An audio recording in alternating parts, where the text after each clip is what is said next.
Samantala, binaha naman ng 19 na barangay sa Parañaque City. Agad naman silang nabigyan ng mga pagkain at mga gamot. Si Gab Villegas sa report live. Gab.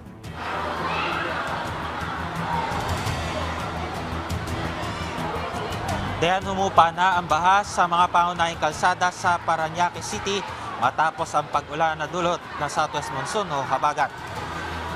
Sa pagbaybay ng news team ngayong umaga sa mga pangunahing kalsada sa lungsod, humupa na ang tubig baha sa Dr. Arcadio Santos Avenue matapos ang ilang araw na pag-ulan. Sa barangay San Dionisio, aabot sa 176 na pamilya o katumbas ng 719 na individual ang nananatili ngayon sa Palanyag Gymnasium na nagsisilbing evacuation center dito sa barangay. Ayon sa Social Services Department ng barangay, may ilan sa mga evacuees na narito ang ayaw lumipat sa Parañaque Sports Complex dahil binabantayan rin nila ang kanilang mga kabahayan sa kalapit na creek. Gayunman, nabibigyan pa rin ang mga evacuees ng mga kinakailangan tulong tulad ng mga family food packs at mga gamot. Ayon sa Parañaque LGU, aabot sa 165 mga karagdagang modular tents ang na-deploy sa 16 na barangay sa lungsod. Ayon sa mga residente na nananatili rito sa evacuation center, ay nananatili pa rin mataas ang baha sa likod ng isang mall at kalapit na creek kung saan abot bewang pa rin ang baha.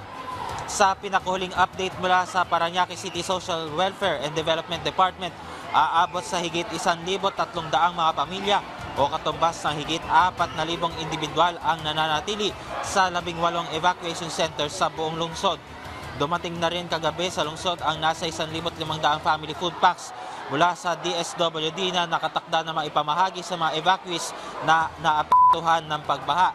Samantala, dayan ay nakatakda naman bisitahin ni DSWD Secretary Rex Gatchalian ngayong umaga ang Las Piñas Elementary School upang alamin ang kalagayan ng nasa 163 pamilya na nananatili roon at nakatakda rin mamahagi ng family food packs sa mga apektadong residente.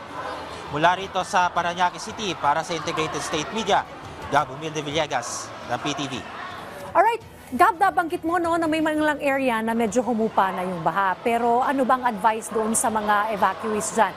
How long should they stay dyan sa mga evacuation center? Or may mga iba ba na gusto nang bumalik sa kanilang tahanan pero kasi meron pang mga paparating na sama ng panahon, Gab?